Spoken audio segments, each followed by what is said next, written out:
Deep in the heart of Las Vegas, Nevada, it's the Best of the Outdoors podcast, brought to you by Texas Fishing Game Magazine, the voice of the Texas Outdoor Nation. I'm your humble host, Dustin Warncke, joining you on a Thursday, and I am just wrapping up this show.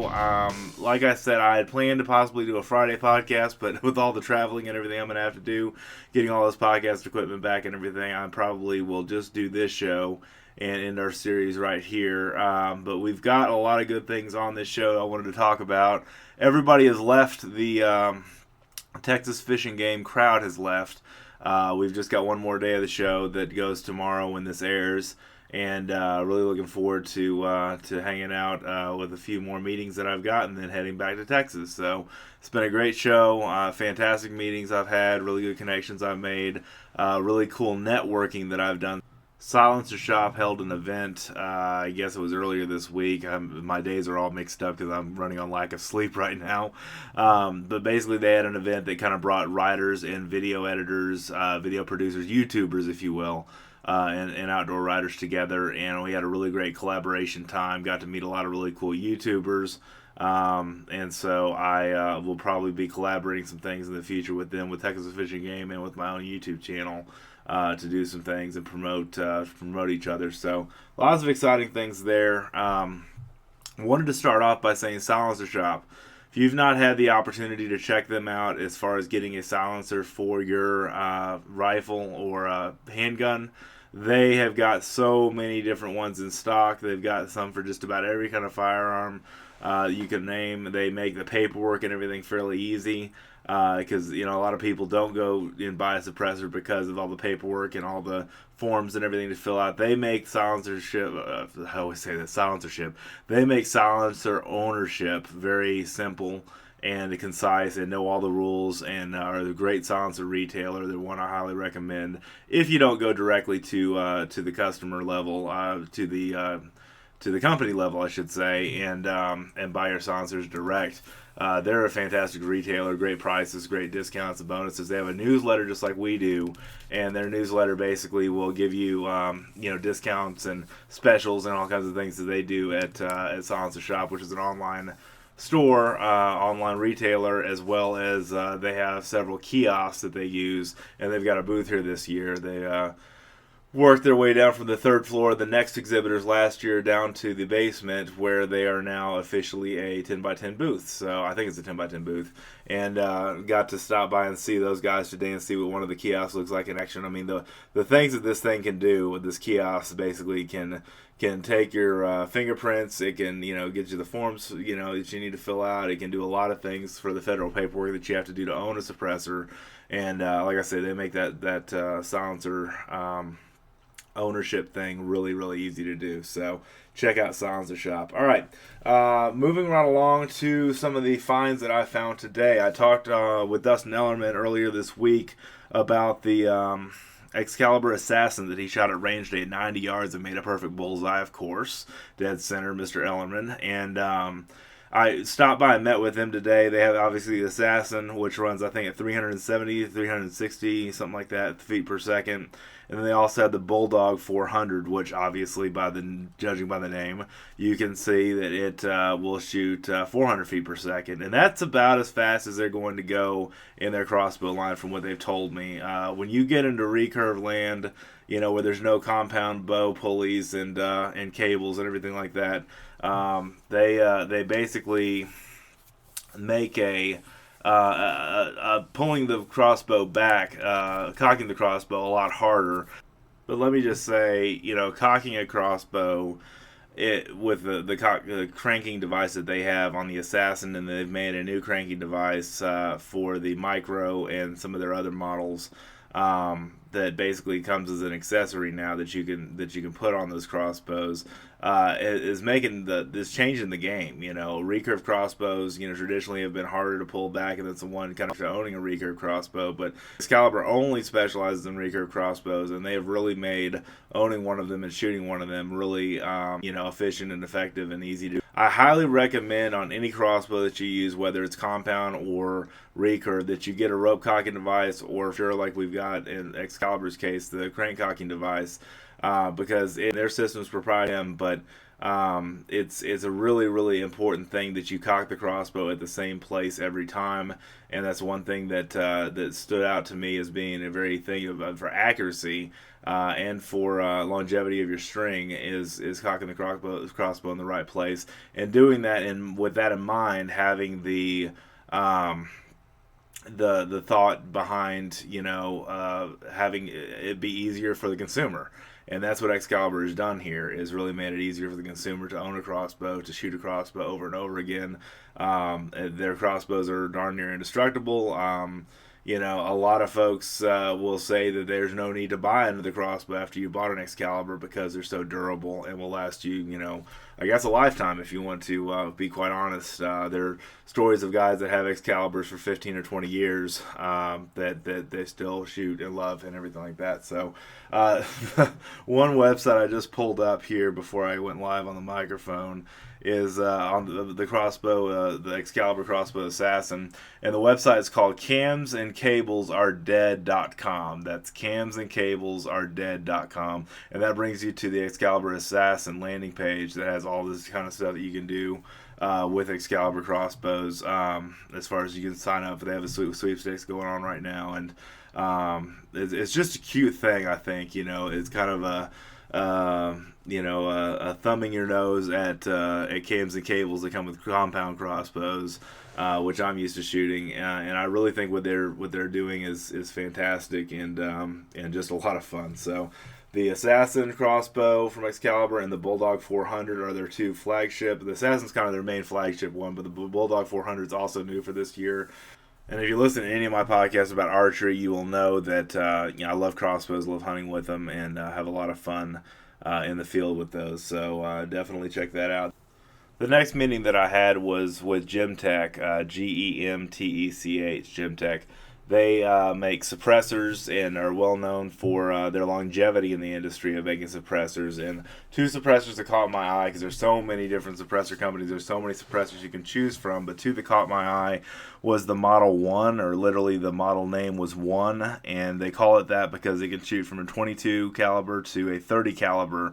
One can will handle all those calibers, and it's a fantastic looking can. And I don't really review the silencers and that kind of stuff. Ellerman does more of that than anything, anybody in our crew at Texas Fishing Game, but he's done reviews on other Gemtech suppressors, and I've got a lot of good things to say from his reviews about the quality of their suppressors. And so they're just one company that I've been following for a while, from the NRA show, from the countless shows that I go to every year to see them. Obviously NRA and SHOT are the big ones that I see Philip, who's my contact over there, and get to meet with him and everything and shoot the breeze. He's just a cool guy. I just like shooting the breeze with him. They're the ones I've talked about on the NRA podcast that make an awesome Mosin Nagant suppressor, 30 cal suppressor for Mosin Nagant, and they also make a phenomenal suppressor for the Nagant pistol, 30 caliber suppressor.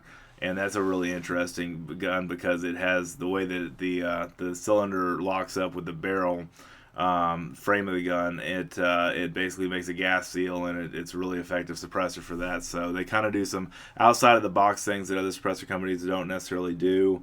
And again, if you want to check them out, you can obviously buy Gemtech through Sliencer Shop, or you can go directly to Gemtech suppressors, and I'll put their info in the show notes to remind you to go do that.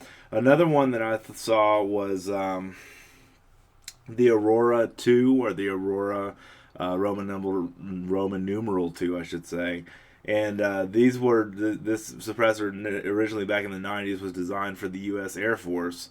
And it basically is a 9mm pistol suppressor, and it's very diverse. It's built for demanding conditions. Obviously, if it's designed for the Air Force, it is, and it's a really cool pistol suppressor. So if you're into having a threaded barrel on your 9mm, and a lot of them come that way now, or you can get a threaded barrel very easily and get a can for it. That's kind of a cool idea to check out the Aurora 2 from Gemtech. So definitely had some fun visiting with them. One of the cool things I thought was interesting at the Gemtech booth with the 1, literally the Model 1, it was mounted on a Marlin lever action, 30-30 style lever action rifle. And you don't really see a lot of lever guns, silenced. Dustin Ellerman did a deal with, I forget what suppressor brand he used, but he did a deal with the Henry rifle that was suppressed 357 Magnum or 38 Special Henry rifle that had a really cool suppressor, and he really did some good stuff with it. So it's cool seeing that done. It's cool that you can use a suppressor like the one on all kinds of different firearms. So moving right along, we just talked about pistols a minute ago, so I wanted to bring up the friends over at DeSantis Gunhide, DeSantis Holsters. Really known that company for a while, know the owners very well. They've advertised with us for many years now in our concealed carry special sections and in our hunting special sections. And the one thing, I wrote some notes here for them I'm going to pull up. The one thing that I caught my eye is their Pegasus line and their Duty Raptor handgun holster. I've got a picture of these in the show notes, and if you can't see the show notes because you're on YouTube, you can go to fishgame.com and find this podcast episode and see the show notes, or go to thebestoftheoutdoors.podbean.com. That's thebestoftheoutdoors.podbean.com or fishgame.com /podcast, and you'll get this day 4 podcast. And basically, they're making Kydex holsters, which have been done, before by other companies. But the way that they make theirs really securely, fastens your gun in. The problem I've seen with some Kydex holsters is they're not tight enough or they're not secure enough. And the Pegasus line and their other line of holsters, they have beautiful leather holsters. I mean, absolutely beautiful. I see them at the NRA every year. And I plan to get Dustin Ellerman hooked up with one of their holsters to do a review on, and us to do some other media coverage of DeSantis Gunhide, because they've got some fantastic company, family owned, and really down to earth people, just salt of the earth folks that really do fantastic jobs on manufacturing holsters for concealed carry, for inside the waistband carry, for outside the waistband carry, for open carry. They make scabbards for different guns. There's just their booth is huge this year, and they really have a wide variety of different things in their catalog.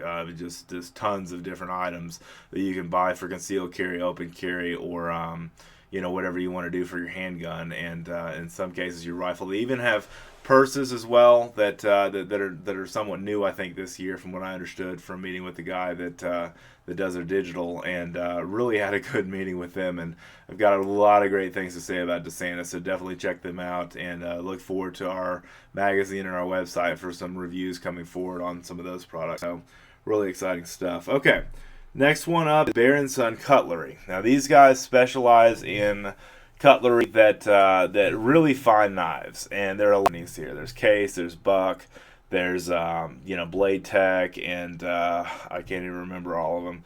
But there's just tons of different knife companies that kind of run the gamut here at the show. And anything from what I like about Son, they have anything from butterfly knives all the way up to Bowie knives.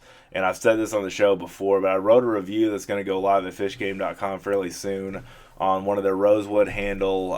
It's kind of a fillet knife, it's kind of a boning knife. It's a really, really beautiful knife. It's got a beautiful handle on it in silver pommel and everything on it, and really great leather sheath that comes with it. And I just can't say enough about how nice that knife is for the price. And their knives aren't too crazy expensive. You can obviously shop online and purchase them at the Son Cutlery website. But I really, really like their stuff. I mean, the one thing that caught my eye again this year, which caught my eye last year at NRA, is their Alabama Damascus steel. And if you check out Facebook, and I know I promote this podcast a lot on Facebook, so some of you may have picked me up from listening there on the podcast, but if you check out, a lot of the Facebook posts that are out there, a lot of the groups especially, you'll see these guys from India and Pakistan and places in the Middle East all over that manufacture Damascus steel knives. And they're really neat the way that process of Damascus steel works, the way that I guess you could call it curing, or the process that makes Damascus steel works. But the cool thing I like about what Son is doing is they're doing the same, a very, very complex method of producing a Damascus steel, but they're doing it like in Alabama. They're doing it in the States, and the results are absolutely amazing. They have these really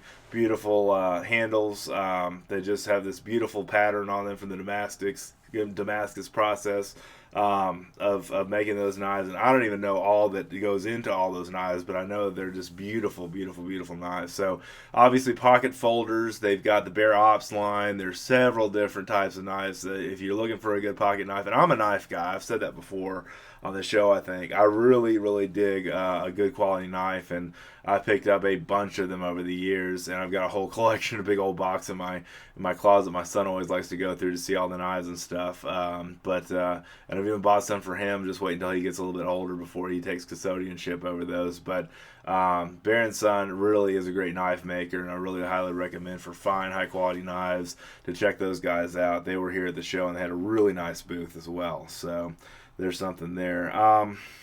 Moving right along to Coast. This is a company that approached me, I guess it's been beginning of 2016 they started advertising with us, and the thing I've got to say that's really, I'm a fan of this company because of their ingenuity. Now, we talked about this on yesterday's podcast with Chester was here, because Chester got to go through their booth and find some of their stuff and do some of their, get some of their product in his hands and kind of see how it all worked. And while I'm doing this, I'm getting out what they gave me today to review. And I got this Polysteel 600R rechargeable flashlight.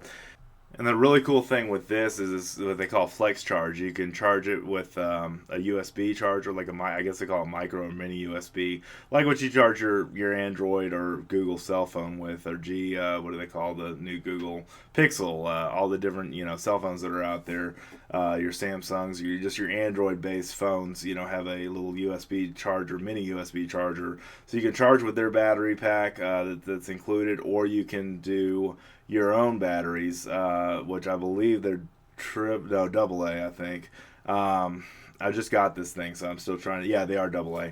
I'm trying to basically go through this thing, but rechargeable or alkaline. They have a high, medium, and low setting.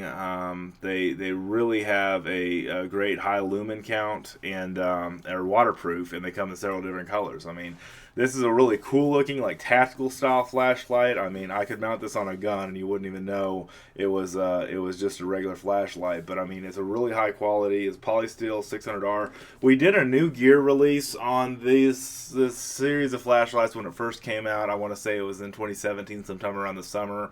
But the thing that I've really liked about what Coast is up to is they're constantly pushing the envelope on innovating new things. They have multi-tools, they have knives, and they have a lot of pocket knives and some fixed blade knives, and then they have some really cool multi-tools, knives and flashlights. That's what I'm trying to say. Sorry, it's late and I'm tired. And the other thing that I picked up was this cool little knife. I just thought it was really cool. It's like part money clip and part knife, and it looks kind of like a skeleton knife. It's real lightweight.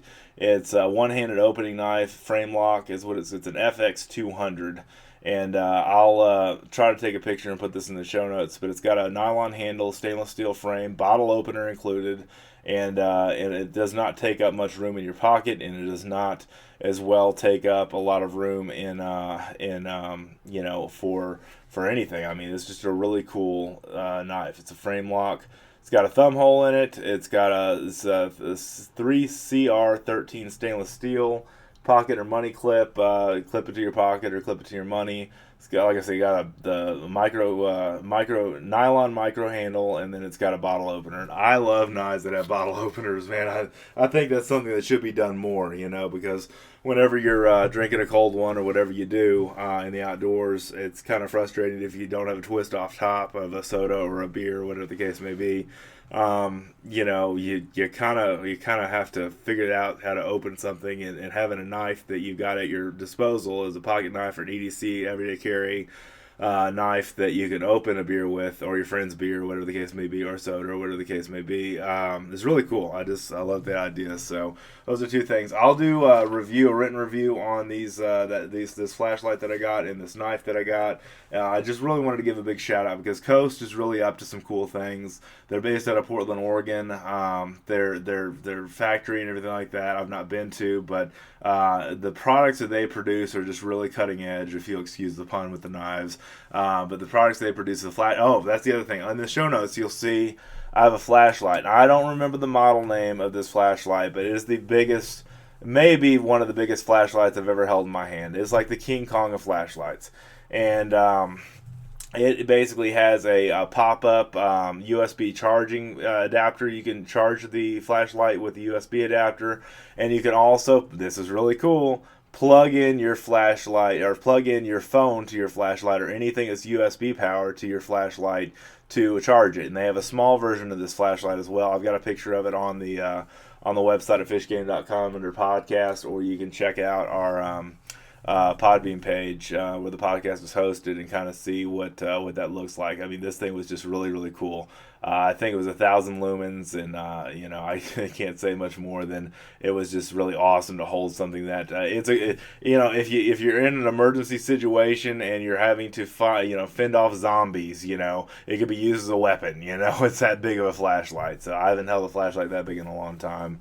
Because the cool thing about what's happening in flashlights with Cree technology and all the different LEDs that are coming out now is that they're continuing to be innovative and just phenomenal in the size that they can make a bright LED. And that's one thing Coast has done really, really well in some of their smaller flashlights. I don't have all the models or everything in front of me, but they do really well with focusable beams. That's the other thing with the polysteel flashlight I meant to tell you, is it has a focusable beam. So I'm a big fan of having the spot beam or the flood beam, or somewhere in between for when I'm in the woods.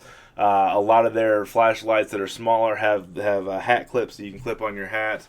I wear a hat most of the time when I'm in the outdoors, so having something like that, aside from a headlamp that I wear all the time, is just really cool to have. So I definitely want to suggest you check out Coast Flashlights, Knives, and Multi-Tools. They have some really, really cool stuff.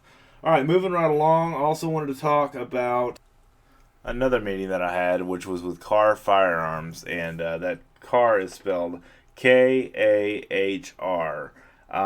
And they were in the one of the booths. I had a really big exhibit, and they carry a lot of different brands that you may know about. One of the most notable things that I noticed there was their Tommy gun. They're known for manufacturing the modern day Thompson or Tommy gun, as you may know it, with either a drum magazine or a stick magazine, and they had a gold-plated one on display, and it kind of reminded me of a gold-plated AK-47. I mean, the thing was just beautiful. And Chester was saying, he was with me when the meeting that I had with their marketing lady, and she was great to meet and just a wonderful lady. And he was saying, man, I need to get me one of these. It's just a really cool, iconic, if you will, mobster gun, from the 30s. The thing that really, drew me into that booth was that iconic Tommy gun with a stick mag or a drum mag, and obviously they had wood stocks with blued, regular blued metal, but the gold one was just cool. So I snapped a picture of that, and I've got that on our show notes as well. And also, they're well known, Kahr Arms, is for their pistols. They've got a wide variety of different calibers, great fit and finish to their handguns. One of the quality handgun makers in America, and really just great to get to know them and learn more about their company and their business and everything like that. They've got some really cool gun models going on there, so definitely check those guys out. I'll put that in the show notes as well. All right, last but definitely not least, I wanted to bring up Sightmark and Cellmark and the Cellmark Corporation, which is encompassing of several different brands, 12 Survivors, Sightmark, and the Pulsar brand. They're importers for Pulsar brand and of the night vision optics and and things like that. The thing that I've really liked about Sightmark, and I've talked about this in the show I did with Mac and Prowler, is the Kahr HX rifle scope, which has been out for a couple of years now. Not only that, but they've got a wide variety of other optics. The Wolverine, which is a red dot. One of the guys that I will have on the show in the future, Dr. Basil Pearson, he has an online store that I built for him through PayPal, and it's basically, there's optics available for his Winchester Model 94, Rossi Model 92 scope mounts that he has for no gunsmith, no drill, no tap. And basically what I did was told him about Sightmark brand of optics, because he's been looking for a quality red dot scope, and their red dots are a little bit more expensive than some of the other ones you'll find on the market, but he had carried some lesser expensive red dots in the past, and the quality was so-so. But these are just really, really high quality. The Wolverine series is really high quality, one that he carries on his website. He also carries some other optics by Vortex and so on and so forth. But what really caught my eye about the Wolverine is it's an interesting looking red dot, and it's just really functional. Utilitarian, easy to use red dot, and this one thing I've always liked about red dots is they're simplistic. They're easy to use, they're easy to mount, they're easy to sight in, and this one's no exception to that for sure. So the Wolverine by the Sightmark Corporation, or the Cellmark Corporation, who owns Sightmark, and Sightmark's one of their brands and companies. Also, the other half of their booth was Pulsar and the Pulsar brand. Obviously, night vision, really cool, really effective, really affordable night vision for the most part.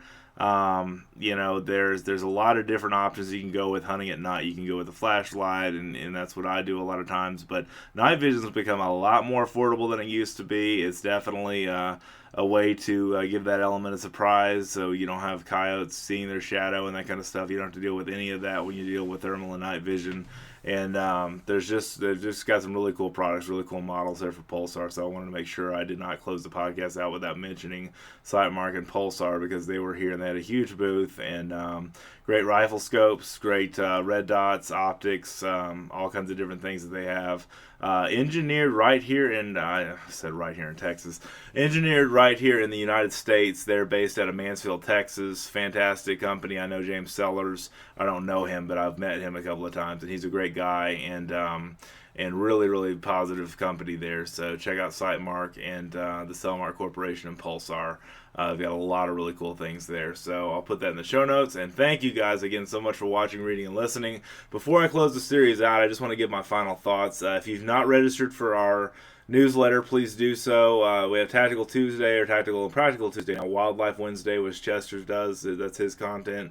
And the Thursday Texas State of the Outdoor Nation.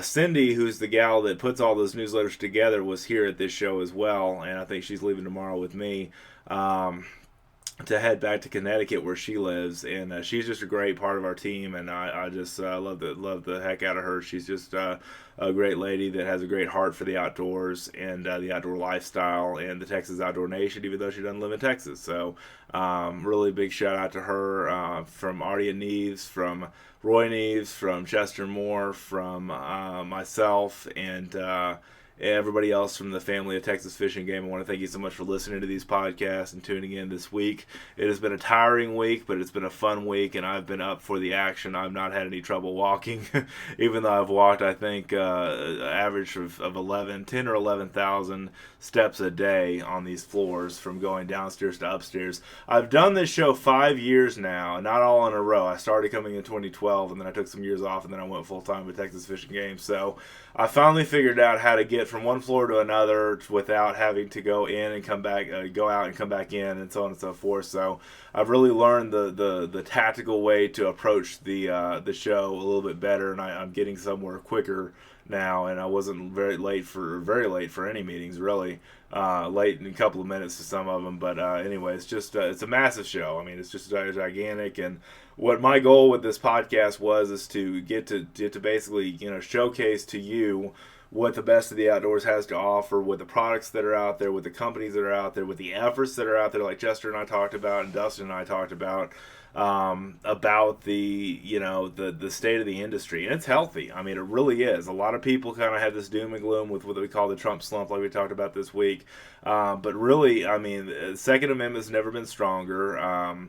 The love for firearms, air guns, suppressors, all that stuff is strong here, and I really see a bright future for our sport and shooting sports. I see a bright future for hunting, even though hunting is in decline and may continue to be in a decline. I still see a bright future for all those things, and there are not really a lot of needs here because we need basic primal, you know, what would you call it? We need basic gear, you know, in the field. We need a good knife, a sharp knife. We need a good flashlight. You know, there's so many different companies that offer so many great things. It's really up to you what you want. You can make your own choices and decisions based on the information that I presented. But my hope here with this podcast coverage was just to bring you some of what I think are some of the better companies out there that have represented themselves very well. And I've worked with before, hands-on in a lot of cases, and have held their products and experienced and field tested and Texas tested in our case, those kind of things, and really, you know, bring you the best of the outdoors. That's the whole goal of this podcast. So thank you again, and I know I say this all the time, but thank you again for watching, reading, and listening. Thanks for tuning into these podcasts on YouTube. Thanks for telling a friend. Thank you for subscribing to the podcast or our YouTube channel, or both. And you can subscribe to my YouTube channel. It's Dustin, D-U-S-T-I-N, Warncke, W-A-R-N-C-K-E, or you can see my name in the title of the show. But basically, I just have a love for this stuff. I love to share this with you. It's been my goal and my dream to be able to do this in a platform that is as adaptable and as engaging as a podcast. And that's what I did when I started this in 2015 on my phone. You know, I didn't even have a microphone back then, and I just recently bought this Yeti Blue microphone that I've taken on the road with me. So hopefully, NRA's in Dallas this year. Hopefully, I'll take that on the road, because that's a shorter show than Shot is. And basically take that along the road and do a podcast live from there, kind of like I'm doing live from here. So the only thing is, you know, it's long nights and sleepless nights in a lot of cases, because I'm busy doing this and getting ready for the next day and packing up and unpacking and so on and so forth, and having to edit these shows to get them out. It's a process to go into that, but I know you guys appreciate that, and I appreciate you telling a friend about the show and subscribing and all those good things, spreading the word about the best of the outdoors. I appreciate you guys really engaging with me. And you can email me through my website at dustinsprojects.com. Real simple website I built there, just sort of way, kind of a hub for all that I do in the outdoors. So you can read some articles that I've written. You can check out some of my videos and hunting videos and stuff like that. I've got that on my blog and on my personal website, dustinsprojects.com. My blog is Warncke Outdoors, W-A-R-N-C-K-E, outdoors.com. That's warnckeoutdoors.com. And that's where I do my personal blogging, and then fishgame.com obviously is where I do the majority of my blogging for the magazine. And a lot of times, you know, content will show up on both, but really had fun doing the show. And like I said, tomorrow's the last day. I've got a few companies that I'm meeting with there, and nothing too crazy that I'm doing, you know, with those, but really cool, and I've just really enjoyed bringing this to you guys. So thanks again so much. Have an awesome day in the outdoors. We'll see you next time.